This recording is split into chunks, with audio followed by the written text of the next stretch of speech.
Hello and welcome to the second lecture of Magna Carta 22, which is basically a prelims polity crash course for the upcoming 2022 Civil Services prelims exam to be conducted by the UPSC.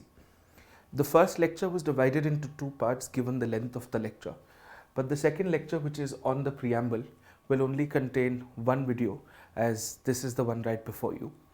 Now, before we study the preamble, we must understand that first, the preamble is an inevitable part of your prelims exam. You're almost guaranteed to get a question from here. And two, it is also often an incredibly underrated part of your preparation because of the nature of questions that are asked from the preamble. It has been witnessed that a lot of students often get questions from the preamble wrong, largely because they don't read the question carefully, or they don't attempt the question with the right amount of time to be given to it, or sometimes in a hurry. And third, they forget to sort of understand the underlying concept that has been asked from the preamble. Now, as far as the prelims is concerned, there are two kinds of questions that come from the preamble. One, questions exclusively only from the preamble, and two, sometimes the preamble and rights, duties and directive principles are put together in the same question and certain features are asked in and around it. Now, to be able to answer both of these questions, we should be studying 5 very simple things. First, we've got to study the historical context. Second, we've got to understand the layout. Now, you will not get a question directly from the layout, but you will understand certain additions that were made to the preamble, which may be asked in the prelims. Third, from the layout, we'll be able to identify that there are certain important words or phrases that have been added to the preamble. We must understand the meaning and the implications of the same. And from there on, we'll understand the legal status of the preamble. The legal status of the preamble largely comprises of two things. One, can the preamble be changed? If so, how and to what extent? And two, what is the implementation matrix of the preamble? Which basically means what happens if the preamble is violated, and can the preamble be implemented in the first place? After that, we'll also understand certain adjectives that have been used to define or have been used to explain what the preamble is about. We will not be spending a lot of time on this because there's a shortcut to this, and I'll tell you what the shortcut is in due course of time. And then I will of course give you important stuff to read from the Lakshmikant or the NCERT as far as the preamble is concerned.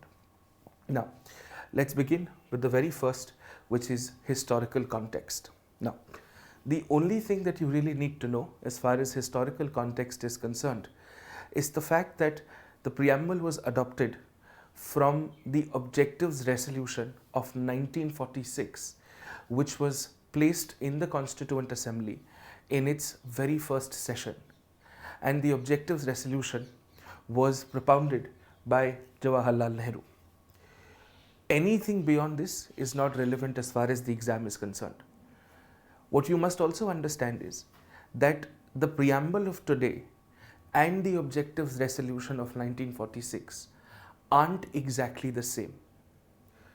Some parts of the Objectives Resolution have been then converted into the preamble by the efforts of the drafting committee. The Objectives Resolution undoubtedly was passed with a unanimous vote and adopted by the Constituent Assembly in 1947, but it was not entirely converted into the preamble. Some parts were left out. As far as the prelims is concerned, all you need to know is Objectives Resolution 1946, Jawaharlal Nehru, and Objectives Resolution and Preamble are not copies of each other. The Preamble is derived or inspired from the Objectives Resolution. We now move to layout.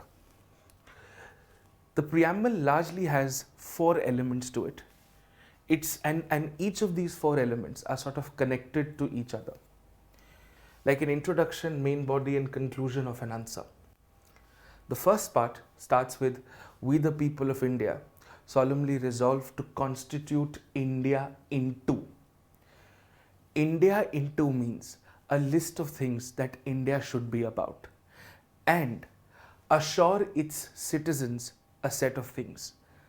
Words which define or give you an understanding of how our citizens should be, how our society should be, and how our citizens should be treated in that society, and conclude with a date of adoption. Now, this is basically what the 4 parts of the preamble are. First, we the people. Second, a bunch of words which are inspirational, which are ideas for the country to aspire to. Then a bunch of words that the citizen and the society should aspire to. And fourth, of course, the timeline.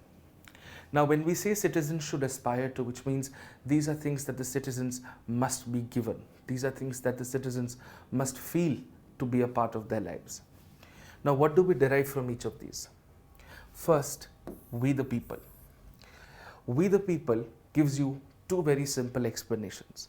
First, that you and I as citizens of this country are the ultimate sovereign of this country, which basically means we are what makes this country a country in the first place.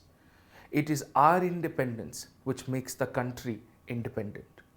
And therefore, by extension, it also reinforces the social contract theory that we were talking about in our very first lecture, that we as citizens give existence to the government by surrendering our autonomy so that the government can have a larger set of regulations to regulate us.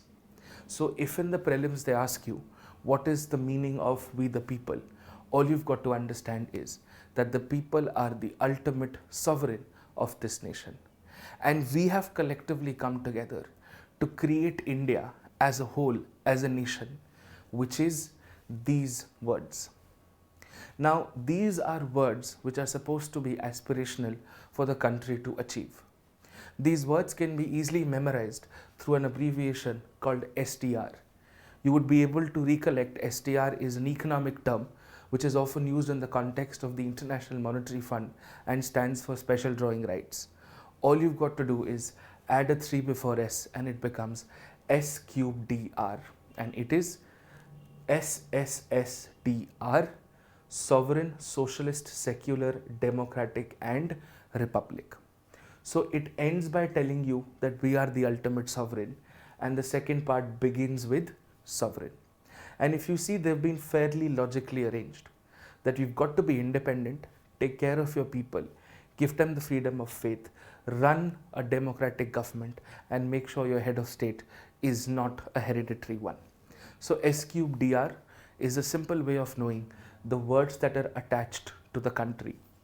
As far as the prelims is concerned, you will not particularly get a question only and only from state-centric words, because these are fairly defined concepts.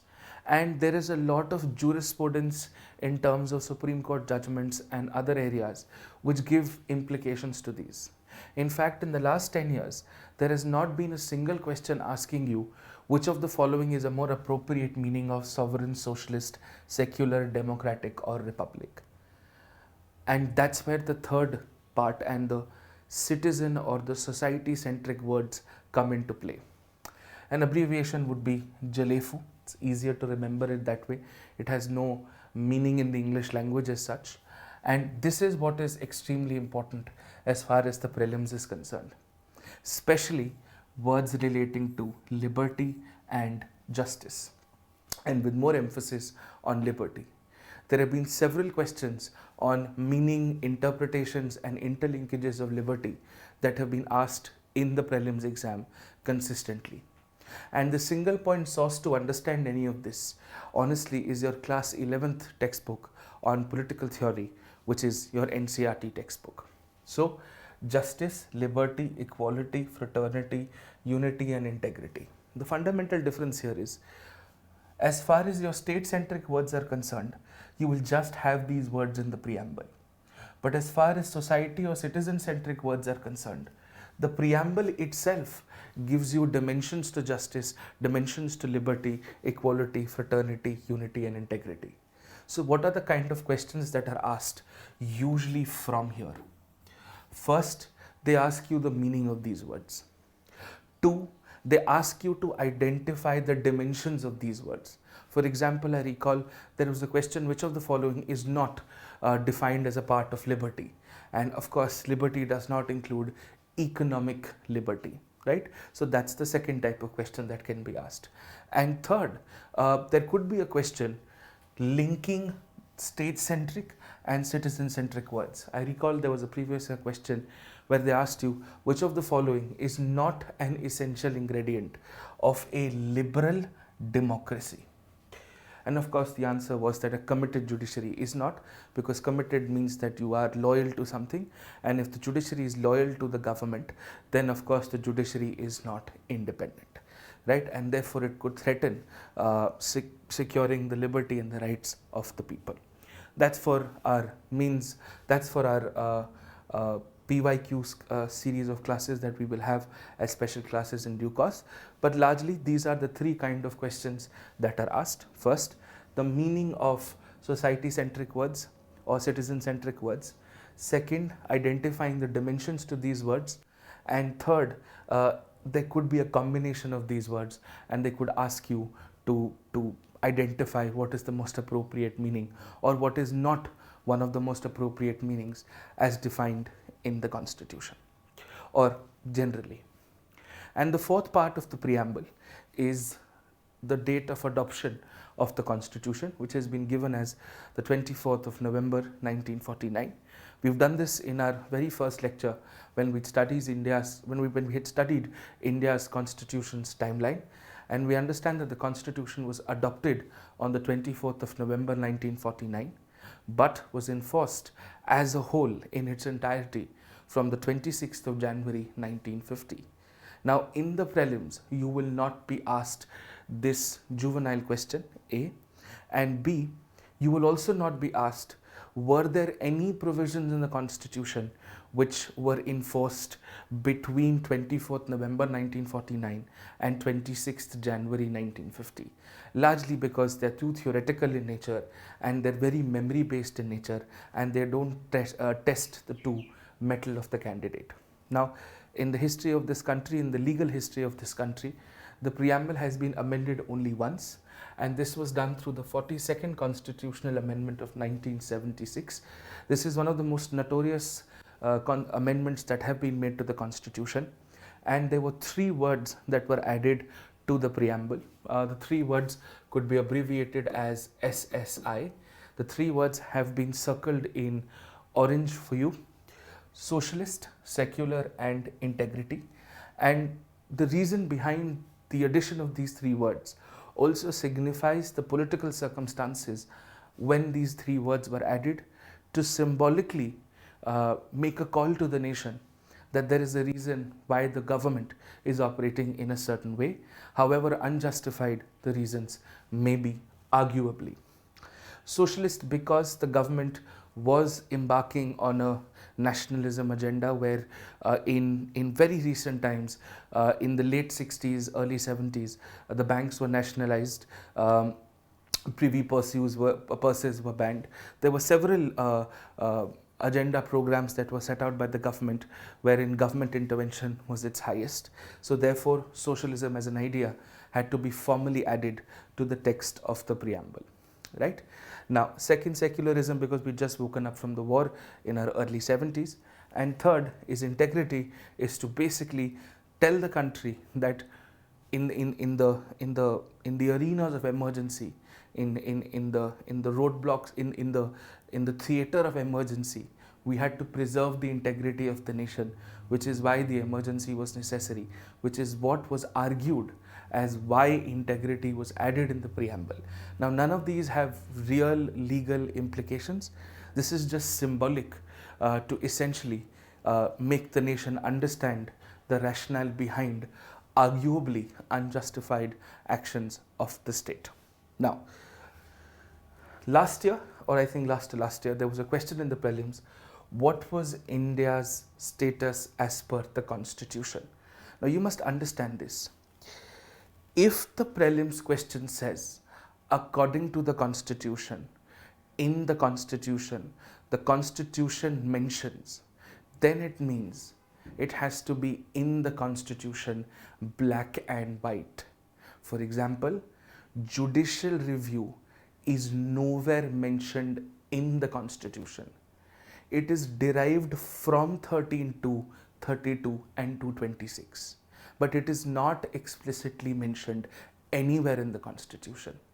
Separation of powers is nowhere mentioned in the constitution. Checks and balances is nowhere mentioned in the constitution.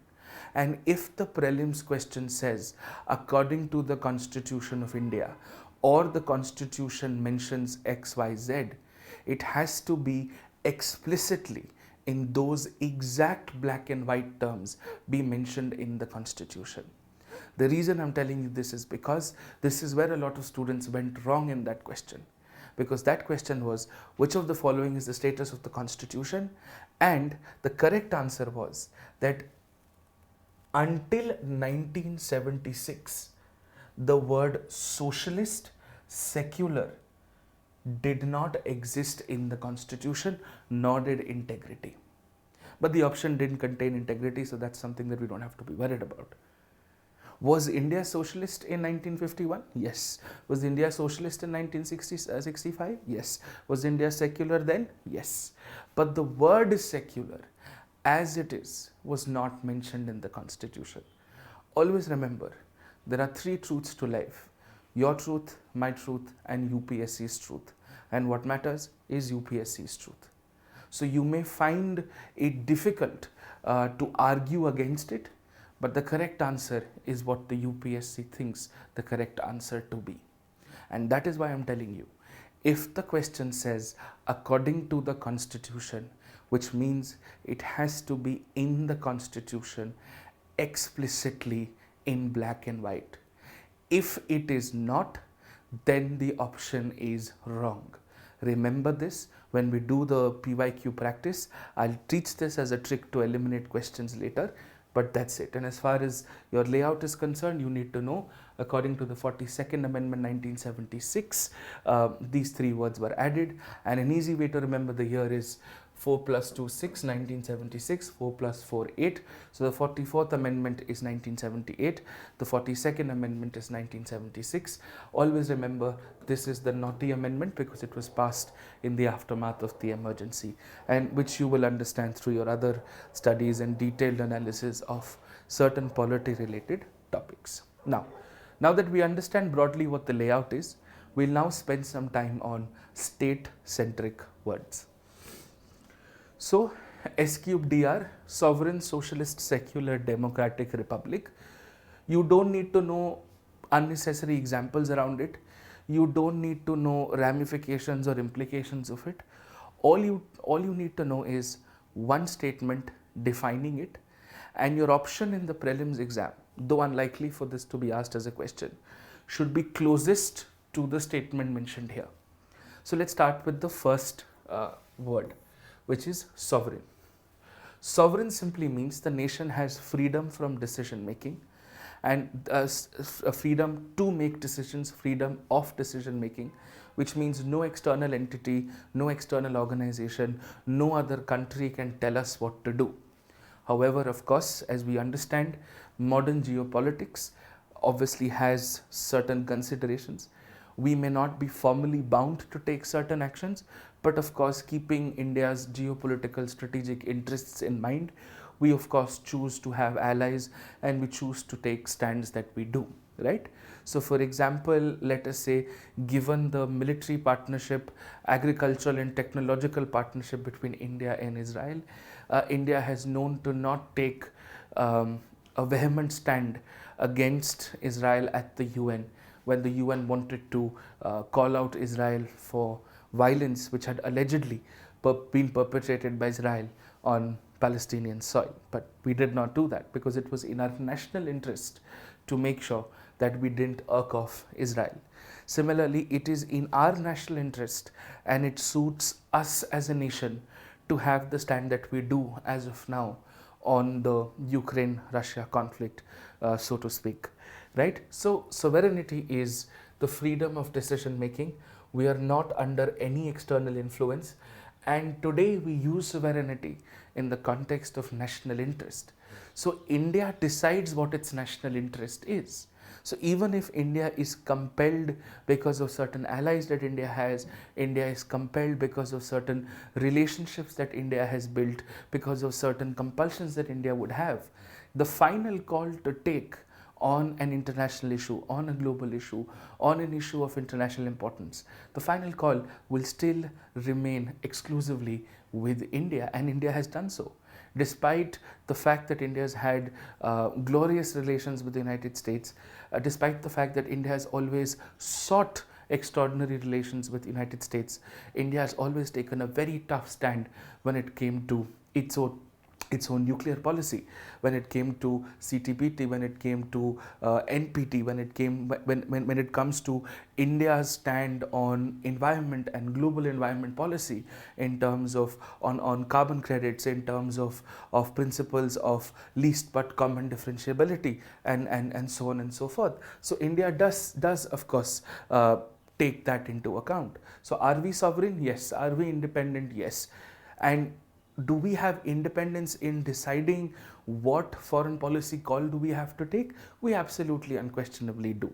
So sovereignty today is not military, or it's not territorial, as much as it is also about the freedom to take decisions. Of course, anybody illegally intruding on India's territory is a breach of Indian sovereignty, and we will take due action around it, no doubt. But that is not what sovereignty is just supposed to mean, because the time has changed, the world has changed. Today, of course, we deal on a lot more range of issues. Then we come to socialist, right? Now, very interestingly, your NCRT, class 11th NCRT, defines socialism as government regulation to remove inequalities, or government regulations or government presence to combat inequalities. Very simply, socialism is government intervention for welfare to remove inequalities. Now, this traditional form of socialism would mean that the government owns, operates, and manages all resources. But today, socialism and its dimensions have changed. On one hand, we have the world's largest food for work program called MG Narega. On the other hand, we also have the fastest growing emerging market in the world. We also have the largest number of private airlines in the world. On one hand, we have one of the largest government-sponsored health insurance programs in the world called Ayushman Bharat, and largest in terms of the coverage of population. And on the other hand, we also have one of the largest numbers of mobile phone manufacturers. On one hand, the Indian Railways the railway sector is largely a government-owned sector, and on the other hand, we have completely privatized airspace. The Indian car market is one of the most competitive car markets in the world. So socialism today has departed from its strictly theoretical, traditional form of excessive government ownership. Today we are what is called a facilitative socialist kind of a nation, wherein we ensure that the poorest of the poor, the people who really need the government to protect and to take and to care for their welfare, that has been done. And at the same time, there is enough and ample opportunity for you to have a free market of sort, but a free market which is guarded by the government, right? So therefore, we have a mixed economy, we are in a facilitator's phase, we do have a dirty float system of currency exchange, we do have RBI approvals in certain cases of foreign direct investments, we do have a ton of regulation around it, but we also ensure that there is enough freedom in our markets. Of course, there is the never-ending debate of free markets versus state ownership, but that's not the debate that you have to currently worry about as far as the prelims is concerned. So as far as socialism is concerned, state intervention for welfare or to remove inequalities is your absolute correct answer. It does not mean absence of free markets. It does not mean that there shall be no privatization. So keep that into account, because today socialism as we understand it to be is of course a far more dynamic concept, which is also why they may not ask you this, because it is so diversely understood. Then of course comes secularism. Now secularism will of course have greater understanding from articles 25 to about 28, to a limited extent 29 and 30 of the constitution. But as far as general principles of secularism is concerned, A, the state or the nation as whole, the government has no official religion. B, everybody has the freedom to follow any religion that they want to. 3, the government will treat all religions alike. And 4th, especially in cases like India, the government will also promote all religions equally. It will not particularly favor one religion. And there are some practical ramifications for this, which means that does the government interfere or intervene as far as religion is concerned? Yes. But it intervenes and interferes to the extent that it is legitimate, to the extent that it is reasonable. When you study Article 25, you will understand Article 25, which is the freedom of religion, is the only fundamental right which begins with a restriction and then follows it up with the substantive right. And Article 25 is the only fundamental right which is subordinate to all other rights. It is in the very first third paragraph of Article 25 where it is categorically mentioned that notwithstanding anything else in Part 3 and any other fundamental right, then you have the freedom of conscience, etc., etc., etc. So that's something you must know. So we treat all religions equally. We equally appreciate and regulate religions for common good, which is why on one hand you will see that the government passes a law, the Supreme Court also declares triple talaq as unconstitutional, the government passes a law making it criminal. Also at the same time there is intervention in terms of how we used to previously have subsidized Air India flights for people who wanted to go for Hajj. The government does provide for security arrangements when you have to do a Kedarnath, Badrinath travel. The Shirdi Trust, the Sai Baba Trust in Shirdi or the Tirupati Trust also tend to have government management. There is a lot of state intervention, state management, and it is done for all religions equally. The government does, in fact, a lot of state governments, like for example, during Ganesh Chaturthi, Maharashtra government has a local state scheme wherein it distributes money so that people can apply for those funds from the government to create processions around Ganesh Chaturthi. In Bengal, the state government also has schemes where it awards at the district level certain money to a certain group of people who can then build pandals during Durga Puja and so on and so forth. So there is a lot of complexity to secularism, and there is no way the prelims is going to ask you the meaning of secularism as far as UPSC is concerned. Then of course we look at democracy. We've understood this in our previous lecture also. Democracy is nothing but the reflection and the participation of public will. We've understood there are direct and indirect democracies. We've understood there is a presidential, parliamentary and a semi-presidential system. India of course follows the parliamentary system of democracy, and India has also chosen to be a republic wherein we have an elected head of state, not an appointed one. And the reason behind this is because of course we were deeply affected by the colonial hangover, and 2, we did not particularly have a designated royal family as such, and we did not feel the need to designate somebody as the royal family. And there is a reason why India chooses to be a republic. It's because you create more accountability and you therefore instill higher degrees of democracy. And that is why the President of India also has active veto powers. The President of India also gets judicial powers, or also gets administrative powers, also gets very minimalistically legislative powers. Of course, the President is bound by the advice of Council of Ministers on all accounts, but the President does get those powers namesake in the first place. So these are what your state-centric definitions as far as India is concerned are. Now we move to citizen-centric words. Now we start with, let's say, the first one, which is justice, right? Now, the preamble says there are 3 kinds of justice: social justice, political justice, and economic justice.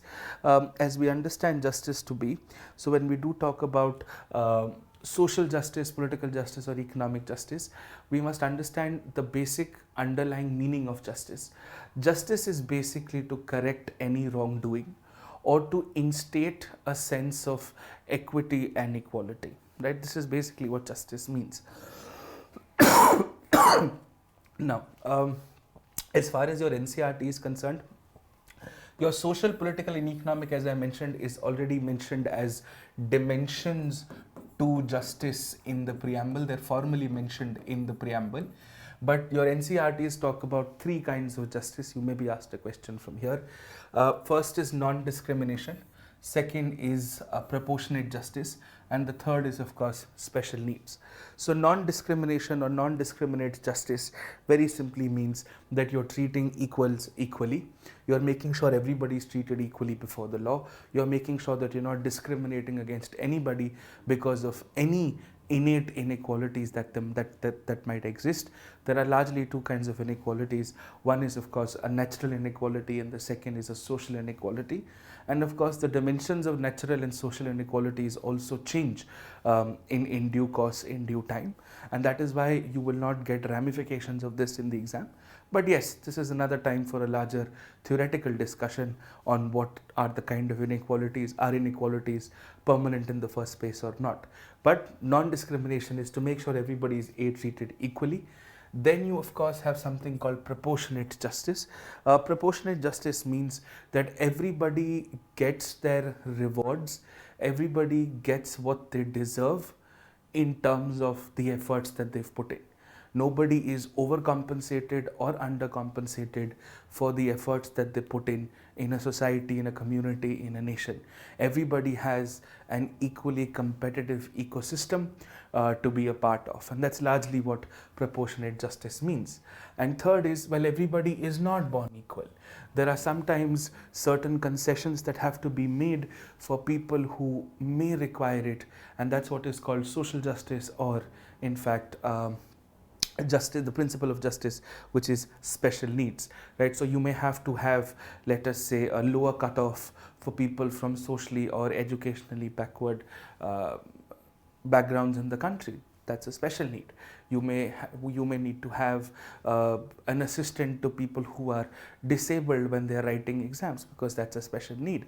So those are in fact ramifications of justice, right? Now when we come to liberty, this is where most of your questions are asked, which is why I've done the most amount of work as far as liberty is concerned. So your dimensions as far as the exam is concerned are very clearly given. Liberty of thought, expression, belief, faith and worship. So again, very rationally, that you have the freedom to think the way you want to, express what you've thought, believe in whatever you want to, have the faith of conscience, the freedom of conscience, and of course, if you do choose to worship something or someone, you have the freedom to do so, right? And or you should be given the freedom to do so. So these are your basic dimensions of liberty as formally mentioned in the prelims exam, and then we get into the discussions around it, right, or in the preamble. So this is particularly picked up from your NCERT. So liberty has two dimensions. One is a positive dimension and one is a negative dimension. The positive dimension to liberty means that you need society, and you're going to be a functioning and a functional member of society, and society is going to be structured in such a way that you're able to realize your full potential, you're able to fully develop, and you're able to maximize your abilities to the best of your capability. That's the positive element to liberty. The negative element to liberty is that there must be something, a dimension, an area, a space where nothing or no one can tell anyone as to what they can or they can't do. It's nothing but an area of non-interference. And this non-interference is non-interference for everyone. The society cannot get into this and tell you this is okay, this is not okay, this is right, this is not right. So that's the negative interpretation of liberty. There has been a question here before, right? And the correct answer was, of course, the opportunity or the ability to develop oneself fully, right? So this is liberty. Liberty is a term that you often use in political theory. Freedom, on the other hand, is a slightly more abstract understanding. And how liberty has a positive and a negative connotation, freedom also has a positive and a negative connotation. wherein freedom says the positive element to freedom is that you are able to develop yourself fully, you are able to do whatever it takes to become the best version of yourself. And of course, the negative element to freedom is that there are no external or there are no constraints per se.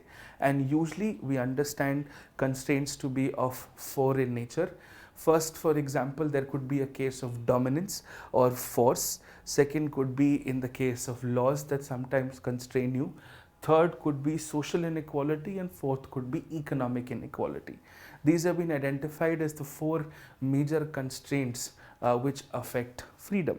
And to overcome those constraints, to make sure there are no constraints, truly makes a person free. In the prelims, you've been asked your question on liberty, right? So that's important.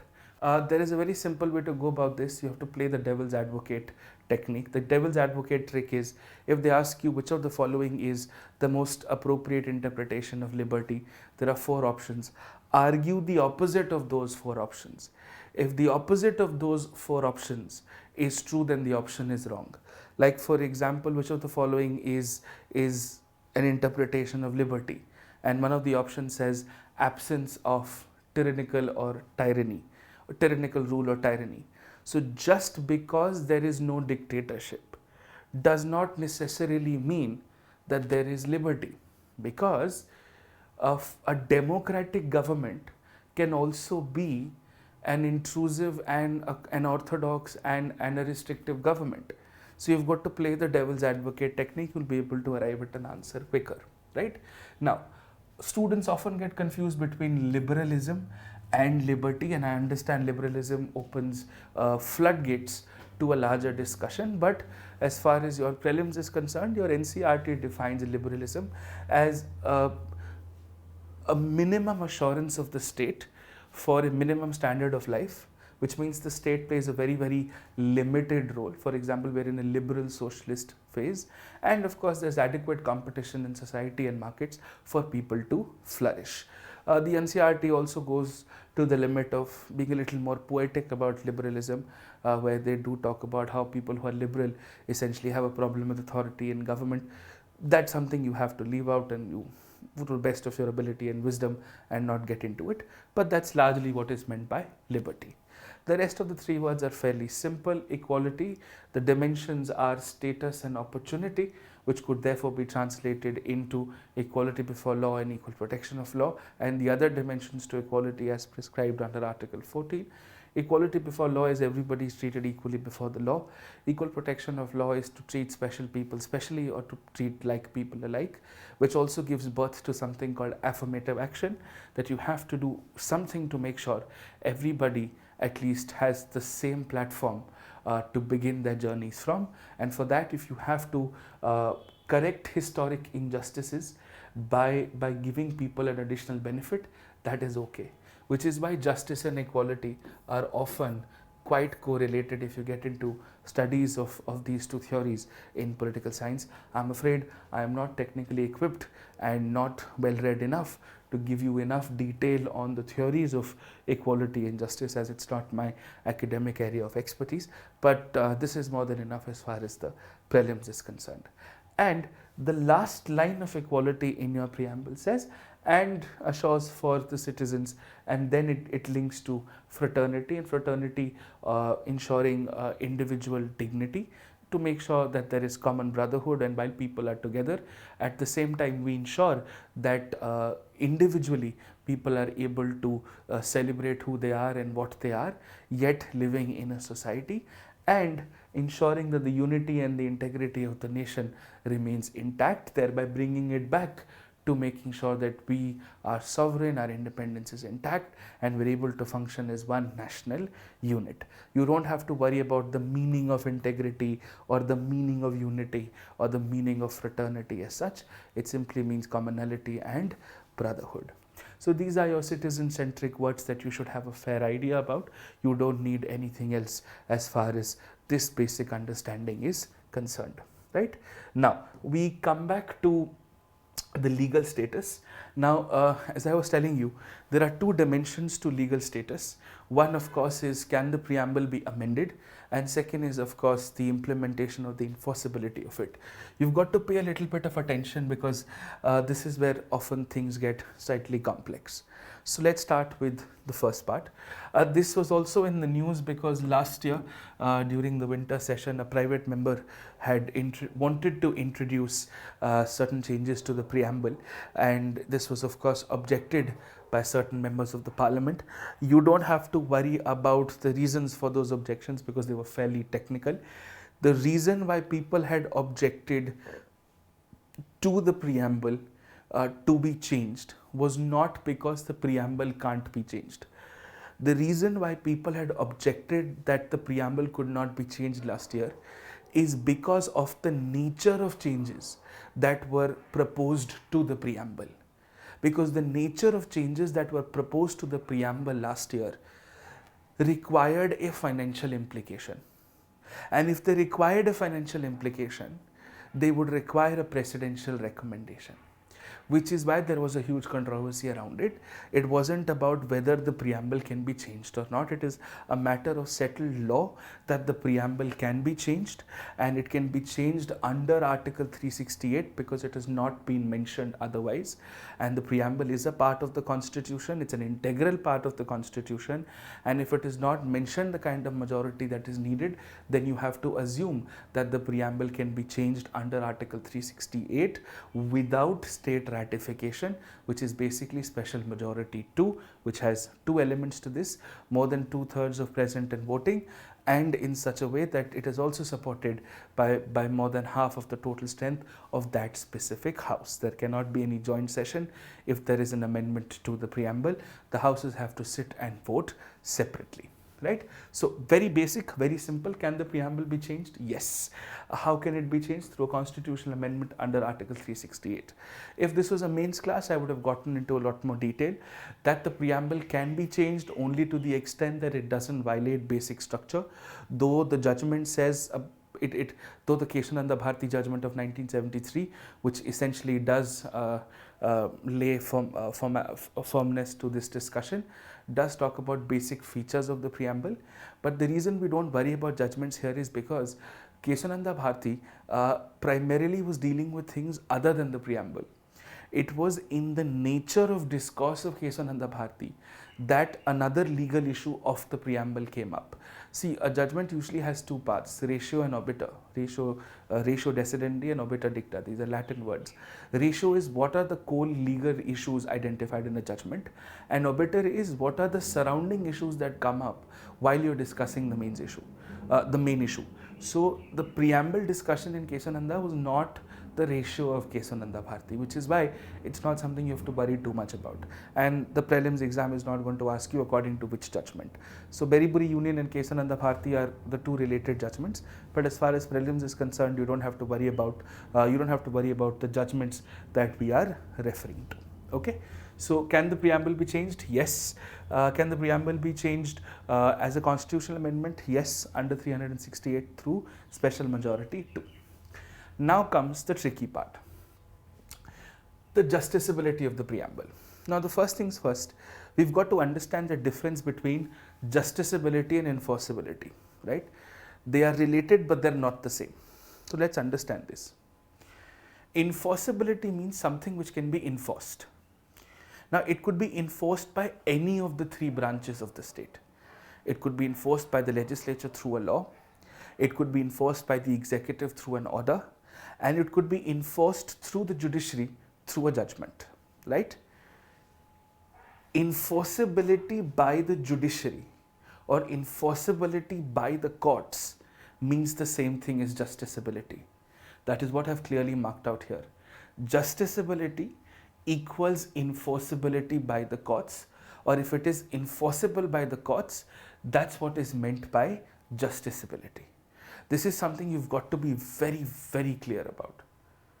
The prelims options will very clearly mention that the preamble is not enforceable in a court of law, or it will mention is the preamble is enforceable by a court of law, and you have to correct the right one or the wrong one. It will never leave just the word enforceable in any of the options because that is legally ambiguous. Enforceable by whom, right? So enforceable by law, enforceable by an order, enforceable through a court. And enforceability by courts means the same thing as justiciability. Now let's understand the three basic questions. The basic underlying understanding is the preamble is not justiciable, it is not enforceable in a court of law. So, can you take the government to court just because the government has only violated the preamble? The answer is a glaring no. 2. Can the court give an order or tell the government to do something just on the basis of the preamble? Can the court give a judgment only on the basis of the preamble? The answer is a no. Can the court ever compel the government to do something just because the preamble says so? The answer is a strict, clear no. Now comes the third question.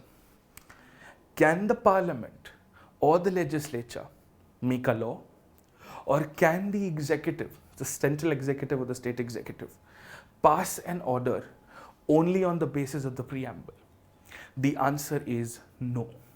And let's do a little bit of reverse engineering here. See, the Constitution primarily does two things. First, it either tells you what to do, what not to do, says that no law can violate this particular part of the Constitution, you can do X, you can't do Y. Second, the Constitution also distributes power and gives powers for X to do A and Y to do B, for that matter, right? Now, understand this. Let us say there is a word called fraternity in the preamble. Now you want the parliament to make a law on fraternity. For the parliament to make a law on fraternity, fraternity should either be in fundamental rights or should be in the union list or the concurrent list. But fraternity is in the preamble. The preamble is not a source of lawmaking power. It is not from where you can derive the power to make a law on. You can get a direction, you can be inspired, but legally the preamble does not authorize you to make a law on something. It is not the origin of power. It might be the inspiration of it, but not the origin of it. So can the parliament make a law only on the basis of the preamble? No. Which is why we say the preamble has no independent legal effect. What is a legal effect? A law has a legal effect, an order has a legal effect, a judgment has a legal effect. The courts can't give a judgment, the legislature and the executive can't pass a law or an order. That's why. That's why in 2020, when the preamble question was asked, the correct answer was, I think in set A was question number 16, the answer was the preamble has no legal effect independent of any other provision. Does the parliament have the right to make a law on something which is in the preamble and a fundamental right? Yes.